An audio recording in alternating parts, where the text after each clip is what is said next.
Well, good afternoon. Once again, we're on our Monday update, and this is April 27th. And so lots of things have happened. As we mentioned last week, looks like it's going to come to fruition that our governor is going to open the state starting next Monday. And that's in a limited way. Of course, social restrictions or social distancing restrictions still apply. And so we are currently talking about what that means for us. Our deacons are going to meet tomorrow night. It means that May 10th, we have the ability to open back up for in-person services. And like a lot of you, I am really looking forward to that.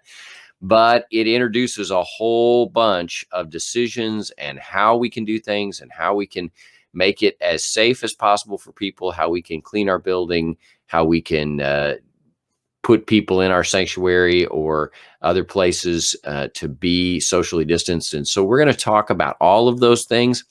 But I want to spend just a few minutes today talking about what happens when we come back, because someday we are going to come back. If Jesus doesn't come back in the next couple of weeks, we're going to come back together for in-person worship services. And I can't wait. I am very appreciative of the folks who have given time and effort to bring our live streaming or to bring our web streaming broadcasts and our services online for folks and team preaching, but it's not the same. I want to be together, but I want to talk about that day when we come back together for just a little bit. I've been kind of piecing these videos up and letting you know what's coming with the banners so you could skip ahead, but today is pretty much just one topic. I don't suppose that'll mean it's any shorter, but so, don't get really excited about that. But we are just going to talk about one thing, and that one thing is loving our neighbor, particularly as we come back together. Now, some of you have no doubt heard the governor's instructions and that we're reopening, and you have thought, well, it is about time. And some of you have thought, this is way too soon. How do we do that together? And just along that line, I want to mention something that it seems like for the last several years, but certainly in this time of COVID-19 restrictions and stay-at-home orders, we've heard a lot of talk about. And that is our personal individual freedoms. And I think that's important. It's something that America certainly holds as a very high priority value, is individual freedom. But I would also say that some of us and some others in our country who are not Christians have acted like that individual freedom is the most important thing. And the only thing we should be governed by is maximizing individual freedom. I'm not sure that's the best governing strategy. I realize why we hold it as such a high value, but regardless of your attitude about that, I want to say as Christians, that's not our highest value. Jesus was very clear in that the model for his people was to love God first and love others before themselves. And so our individual freedom, as the Apostle Paul said, I've become all things to all people that I might save some. I've put my individual freedom on the lowest rung of the ladder and put the good of others ahead. And I want us to think about that as we think about the day, whether it's May 10th or not, we think about the day that we come back together. You see, some of you have thought we should go back to normal as soon as possible. This has been all ridiculous, and we've just gone way too far. Now, I realize some of you are ready to get back to normal who don't think those things, but let me just caution that extreme view by saying, there are others more at risk than you are, and we need to consider those who are more at risk than us. I've done some things in these days of restrictions that I didn't think were personally necessary, but in order to set others at ease and to protect others as much as possible, I've had to do those. That's going to be even truer when the restrictions are off. What do we do to protect those around us, particularly those who are in the at-risk population? We need to think about those things. Some of you are in that camp, as I mentioned earlier, that we should stay in. This is way too early. Well, first of all, you can stay in. It's not a mandate that you have to get out. But secondly, and I have to say, I'm a little bit in this camp. I don't want to go too soon. I don't want it to break back out. I don't want to be driven by political pressure. I want to be driven by the medical science. And I trust that we're doing this well, that our state leaders are taking everything into consideration. I've been very impressed with, in particular, our governor and the leaders that he's had around him. But for those of us who think we should stay in, we've got to consider that some folks have got to get back to work, and they're going through a terrible hardship right now because they're unable to go to work, and they don't get paid when they don't go in, when they don't perform their service. And so we need to hold that as a little higher. That's how we love one another. We need to hold that value against our natural tendency. When we return, some of you are, as a friend of mine put it the other day, we're huggers, and we need that. I get that. Understand that there are people who are not. Some of you are ready to shake hands, to shout and holler and jump all around and hug each other, and some are not, and you won't know who they are necessarily. I think it's very important that we love one another.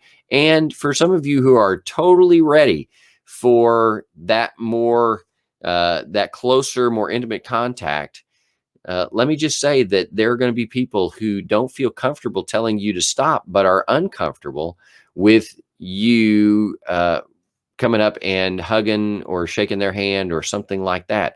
So we need to be very careful, and we'll try to figure out how to let each other know what we're comfortable with and what we want to happen. But in the meantime, assume that someone's of the opposite position as you. And we're going to make choices because we love one another. We're going to make choices to allow that distance, even if we don't think it's necessary, even if we don't think it's even the best thing to do. We're going to love each other. Let me just say that as we've been putting things out on the internet, some of you, now nobody said this to me, but I know, I get it. I understand it. I have a little bit of this tendency myself.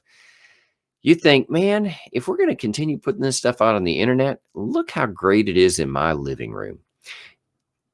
It sounds nice to say, well, it's because of all those COVID restrictions. It's all because of that danger of that virus. But the truth is, you'd just rather stay in, get the content when you want it, if you want it, and it'd always be out there for you to catch up one day, because you just as soon keep to yourself. Let me just tell you that we are told not to forsake the gathering of ourselves together. If you're bent, now understand who I'm talking to, if your bent is to be individualistic and I don't really ever need to come back because I can get all this good stuff right here, that's being concerned with what God is giving you and not concerned with what you're supposed to be giving others. We get together because it's good for us and because we're called to spur one another on, to bless each other, to encourage one another. And we do that in person. Not everybody will be comfortable. Some folks will stay home, and that's okay.